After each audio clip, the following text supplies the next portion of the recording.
This program is a presentation of UCTV for educational and non-commercial use only.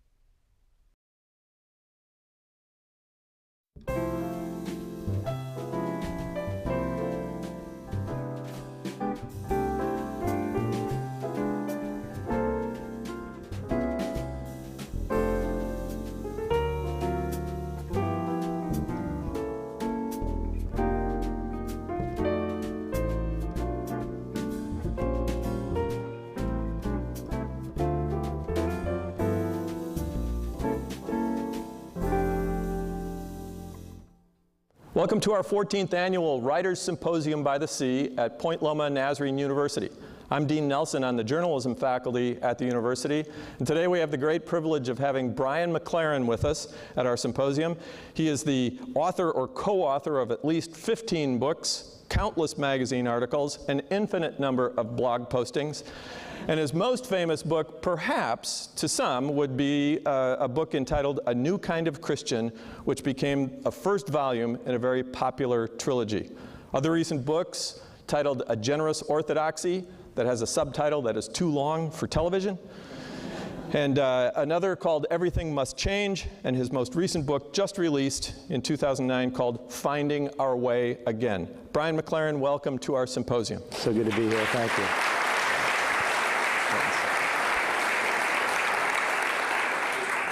You started out as an English major and an English professor.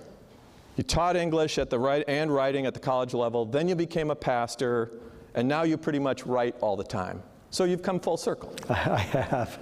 So it's all about writing again now for you, is that right? Yeah, it is. I feel so lucky. You know, my mother has in a box somewhere in a closet a cartoon book that I wrote when I was about 5 years old, and so apparently I had it going in me then. So you had the graphic novel thing going at that time? It was a graphic novel thing, and I remember the title. It was called My Favorite Monster, because I like drawing monsters. And I told my mother, when I grow up, I want to be an Arthur. Nice. A-R-T-H-E-R. I had it all mixed up in there, but. Wow, that's impressive. Okay, that'll be released at some point, I assume? Posthumously, I'm sure. It seems like every time I go into a bookstore, Brian, I see that you've got a new book, or that you're editing a collection, or writing a foreword, and it isn't just the same stuff packaged differently, like some authors. This is all new. Now, my question is, does writing come a little more easily for you than it does for some of the rest of people? Well, here's where I feel so lucky, Dean, because I actually love to write. If you give me a choice between any 10 things, you know, there's not many that will nudge writing out, so I actually love to do it. I love the act of sitting there and thinking. I love the kind of concentration.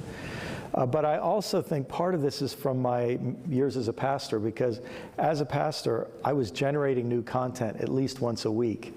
And you know, it puts a certain work ethic and a certain sort of content hunger in you. So I think put those two things together, and that's probably why I'm producing so much. Although some people might just say it's inflated sense of self-worth, that you think you have so much worth saying. But I think it's a little deeper than that. So there's a discipline to it that you were comfortable with, and that's one of the reasons. Well, you know, the funny thing, when I taught English, I was a writing teacher, and so I taught freshman comp, junior composition, advanced composition. And then I worked with a lot of graduate students who were having all kinds of writing problems and working on their dissertation. And so this was when I was in my late 20s, early 30s, and I think that got me thinking about how people write. You know, everybody, I think you could probably make some kind of strong correlation between a person's Myers-Briggs type, or something about their personality type and the way they write. But for me, I'm very lucky that the way I write works pretty well with my life. So. You took a really interesting approach in the book New Kind of Christian, where you created some characters who were on some kind of a spiritual journey. One was about to give up. I assume the dialogue between those characters was similar to some discussions you had in real life with people over the years, and that the things that they were going through in that entire trilogy are composites of real events and real people. So why not tell them as real events? Why not just say this is what happened? Why the need to fictionalize them? Well, actually, there's an interesting story behind that. My first book was called Church on the Other Side, and it was a prose book. And it got really positive reviews, something I'm glad happened at least once in my career. But it got all positive reviews, except it had one critical review. It wasn't negative, but here's what the person wrote. Very smart guy. He said, if McLaren means what he's saying, and he was referring to a shift that we're going through from a modern to a postmodern culture, all that means. If McLaren means what he says, he shouldn't be writing prose. He should be writing fiction or poetry. Well, I filed that away, and in fact, I met him at some point after, and I think he was a little nervous that I would be upset. I said, no, I think you're right. I just don't think I'm ready to write fiction yet. And so I started writing A New Kind of Christian as nonfiction, exactly what you're saying. It would have been a set of chapters and, maybe some illustrations, anecdotes. But I was about a fifth of the way into it, and it was 150 pages long, and I thought, this is going to be a 600-page book, and nobody will read it. So at that point, I thought, what would happen if I tried to turn this into a story? And that's how it started. And when I did that, what I found is it was so much more efficient to write in a narrative frame, because when you're writing nonfiction, you have to imagine, you have this imaginary reader, and he can kick up any objection to what you're saying, and you have to anticipate and deal with all those objections. But when you have a fictional context, the only question you have to deal with is the one that character would come up with.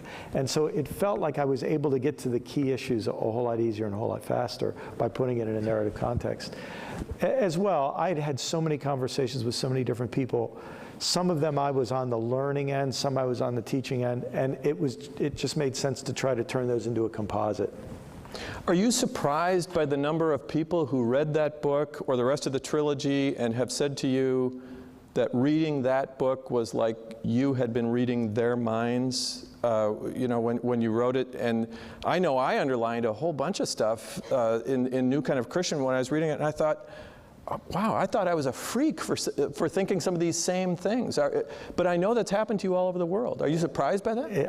It has been very surprising and very gratifying, especially because when I wrote that book, the place I wrote in my home was down in the basement in this sort of dingy, dark corner. And you sit down there writing, you don't know if anybody's ever going to read it, first of all. Second, you don't know if you'll have any friends left when you finish the book, especially when I felt like I was trying to be honest about some things that it wasn't acceptable in a lot of religious contexts to kind of bring those things out into the light. So it has been incredibly gratifying and a little bit surprising, but in another way, a number of people have said this through the years, but there's a kind of conventional wisdom. What is most personal to me is most universal to you. And I do think there's something that probably a lot of writers discover, that the bigger the risk they take in telling the truth, the wider the resonance is. When you were down in that basement writing this, were there ever moments where you just thought to yourself, I am so on to something? I'm really channeling something big? Or were you thinking, I hope nobody reads this, and I hope I don't get fired? Well, there was a trilogy, A New Kind of Christian, Story We Find Ourselves In, and Last Word and the Word After That. And I think in A New Kind of Christian, there was a moment toward the end where, as I was writing, I actually started to cry. And it sort of came upon me unexpectedly, but I think it was this sense that, you pull these fragments out of yourself, and when you start to see them come together, there was this feeling like, well, exactly as you said, it's kind of onto something. The same thing happened in Story We Find Ourselves In. If any of you who've read the book, there's a story when a kind of skeptical woman is baptized, and as I was writing that was very emotional for me, because I think so many things were coming together. But the third one in the trilogy, Last Word and the Word After That, my wonderful editor from Josie Bass, Cheryl Fullerton, she really had to coach me at the end, because I really had cold feet about that. I just thought, am I making the biggest mistake of my life to bring this stuff out? But probably the deepest response has been from readers of that book. So, You know, I'm thinking that some of the criticism that you've gotten is that you tend to raise questions and get people to maybe think about things and turn things around and think about them, but you don't, the criticisms about you sometimes are, but he doesn't give any clear answers. And I get the impression after reading a lot of your stuff that sometimes answers are overrated. And you like to talk a little more about mystery and wonder, but that kind of talk drives people crazy. It's sort of ironic, you know, to the degree I'm writing Christian theology and I'm writing for religious people, you would think that Christians would have a high appreciation of wonder and mystery. But I think it's part of the dysfunction of certain sectors of the Christian community. I mean, it's ridiculous when you think about it, that we would be able to speak of the Creator with the same kind of certainty that we can talk about a recipe for, you know, coleslaw or something. I mean, it's a little absurd and maybe a little blasphemous, I think. But you're right. I think there is something about questions. In fact, this is the writing project that I'm involved with right now. I'm writing a book of questions, actually. And the way I say it is that statements can bring you to a new state, but questions can put you on a new quest. And I think the power of questions to get us moving. You see, a state means you're not moving. And so much of our religious thinking in the religious world means people wanting to be converted from one state to another state. But I actually think that the most vibrant kind of faith is not a state, it's a quest. It's a journey, it's movement. So the questions are uniquely valuable for that. And one of the things, to follow up on that, one of the things that you have been very clear about is that you have said that the way Christians in this country have gone about doing things is not very representative of how Jesus lived or how the Bible instructs. In fact, I think I read this where you said, for them, Jesus is not their Lord, he's their mascot. What does that mean?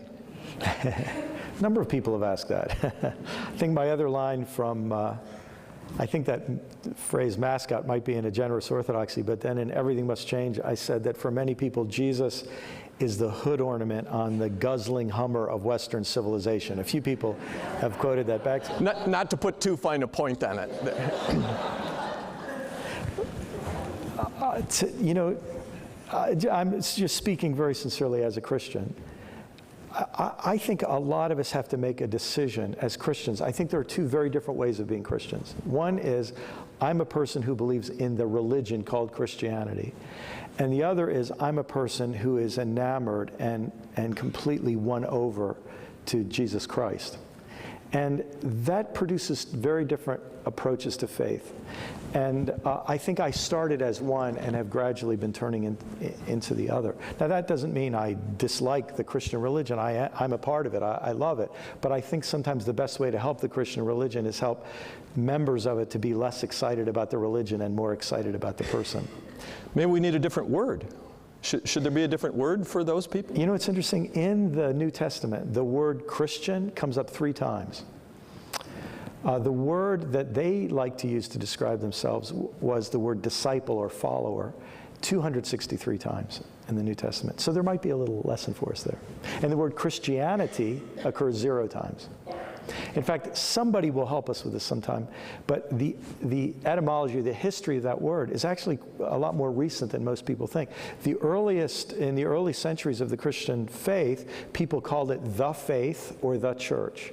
The term Christianity is a really interesting term. It's interesting for people to sort of evaluate, how does that term work in your brain? Because I think for most people, that term goes to a system of belief. One of the basic discoveries of my life, I think, has been, and this hit me as a pastor, I was a pastor for 24 years, is what if I'm not here as a pastor to proclaim a system of belief, but to lead in a way of life? Very different understandings of the role. You know, this is a very scary notion to some people. I mean, on the one hand, your writings and thinking have made people really question things and start a new quest and think things differently and think about God in a bigger way, think about their faith in a bigger way. and yet there are many people who find you a pretty scary guy. I've heard that, yeah. And there are, I mean, there are websites. I know I'm not telling you something you don't already know. They blog about you. I mean, you're the Antichrist. And what's up with that? You're asking the wrong guy about this, but I'll just tell you a quick story about that. I was in Norway a couple years ago, and I was in a little town on the west coast of Norway, and it's a small enough town by U.S. standards that it doesn't take much to get on the front page of the paper. Basically, showing up is newsworthy. So they sent a journalist from the local paper to interview me, and I have no idea if he had any religious background, but it was a story, so he was there to cover it. And so he sits down across the table from me. He says, "I'm very nervous. I've never been so nervous about an interview." I said, "Gosh, I hope I'm not that intimidating." And he said, "Last night I Googled your name." And then he pulled out a big, thick, he said, "I printed out the websites. Did you know you're the son of Satan?" So at the end of the interview, he said, "Would you like these?" I said, "No, I'll pass." But which meant, of course, nothing recorded on his interview. That's right. That's just something that if you know Satan worship, you'd get that. But he and I obviously got it. But you see, this is what's so interesting as a writer, because when you go back through history, the words that end up helping people in their faith usually are unsettling to people. And this happens again and again. So I'm not a fighter. I'm not a polemicist. I don't like arguing. I try not to defend myself. So it's not something I'm happy about, but it feels like it goes with the territory. In the book, Everything Must Change, you talk about the importance of having a framing story. And I just love the way you talk about story in there. And if you could explain, what does that mean? What does it mean to have a framing story? Well, what got me thinking about this is this amorphous word culture. People use the word in all different kinds of ways. But there's a way of defining culture that says a culture is a group of people who argue about the same things over many generations. It's a group of people united by disagreement. But you see, the disagreement, in a way, shows a deeper agreement on a deeper level. So, for example, in the West, we have been having an argument that goes way back to Plato and probably before. And it's an argument about the relationship of the one and the many, the rights of the few versus the rights of the many. And so this one and many argument, we don't agree about it. I'm sure today in Congress there are arguments going on that if you trace them back are arguments about the one and the many. That argument unifies us. In some cultures, the big argument has been the rights of the dead versus the rights of the living. Are we allowed to think new thoughts, or do we have to be faithful to our ancestors who said things a certain way? I think an argument that we desperately need, this to me is a question I would want to raise, what about the rights of the living in relation to the rights of the not yet living? Now, I think that was an argument that certain Native American cultures had, but not many cultures have had it. I think we need that argument. But this idea that a culture is a group of people united by an argument, that argument spells itself out in a kind of story. And when I look at our world and I look at different religions and I look at my own faith, you can start to see it as a battle of stories. And within those stories, there's argument, there's tension, but what's the big story? And that to me is one of the reasons why we love to read. It's one of the reasons we love to read fiction. And even going back to the ancient myths and fairy tales and all the rest, they end up encoding for us the bigger stories that we're participating in. You know, I'm struck by that with the story that you were raised in this very narrow-minded Plymouth Brethren fundamentalist kind of thinking, and yet that didn't stay. I mean, you found yourself disconnected because you liked art and you liked music and you liked science. So somehow, though, the story you were raised in didn't stay. There were elements of it that are irrevocably part of me. You know, it's part of who I am. And there were parts of it that were just too small. I couldn't live within the story. And you know, this is part of the drama of every person's religious background. because we inherit a story or a set of stories, parts of which are essential to our identity, and other parts are going to drive us to drink, you know. And I think of, for example, that great novel, My Name is Asher Lev. And here's a young guy with an artistic background who grows up in a sect of Judaism that doesn't believe in art. And he has to negotiate that, and it's part of the beauty of the book. And that to me is, it's the bittersweetness of a religious tradition. Parts of it almost kill us, and parts of us give us life. And that's, I bet every one of us is working that out. I bet even atheists are working that out, because there's a certain sense that atheism presents a set of stories as well. You know, what happens when you're a faithful atheist, and then you start to kind of experience something that's unexplainable by mathematics or whatever? Then your story doesn't make sense anymore. And it puts you on a quest. Yeah. You know, Potok, the author of My Name is Asher Lev, I remember reading an anecdote about him where he said that you know, his parents really wanted him to become a doctor, and he wanted to be a writer. And they just kept having these disagreements and arguments, and his mother kept saying, you could be a doctor, you could save many lives. And he finally came home one day and said, but I want to be a writer, and I want to show people how to live. That's great. Now, do you see that in your own quest as a writer? You know, I came to writing pretty late. My first book was published when I was 42. So I feel in some ways I am just now, I've been writing for 10 years, but I've really only been writing full time for 3 years. So I feel like I'm just getting to the point where that might be more true. It'll be interesting to see if I live long enough where that goes in the years ahead. But there is a sense that the pain that I had as a pastor, representing something that was beautiful and good, and yet something that felt like it had a lot of dysfunctions in it, you know. Working out that pain has been a big part of what I've been doing, and also feeling that in the middle of that, if we can be honest about the something beautiful and the something unhelpful, that in the middle of that something even better emerges. You know, some people have likened the kinds of writing that you do, in fact you specifically, to what was going on in the heart and the life of Martin Luther, and the Reformation that occurred because of some of the disaffection and dissatisfaction and disconnect that he experienced. And people have compared you to some of that kind of experience. And some other people have gotten physically sick when they heard that comparison, but anyway. Well, because you are the Antichrist. But what about that? Is there a Reformation occurring, and are you a part of it? Well, it's funny you say that, because one of the really key educational moments of my life was when I was an undergraduate, and I was taking a history course. And our assignment for our final paper was the great man theory of history. And of course, this is a sort of a classic freshman assignment. Is history made by great men and women, or are great men and women made by history?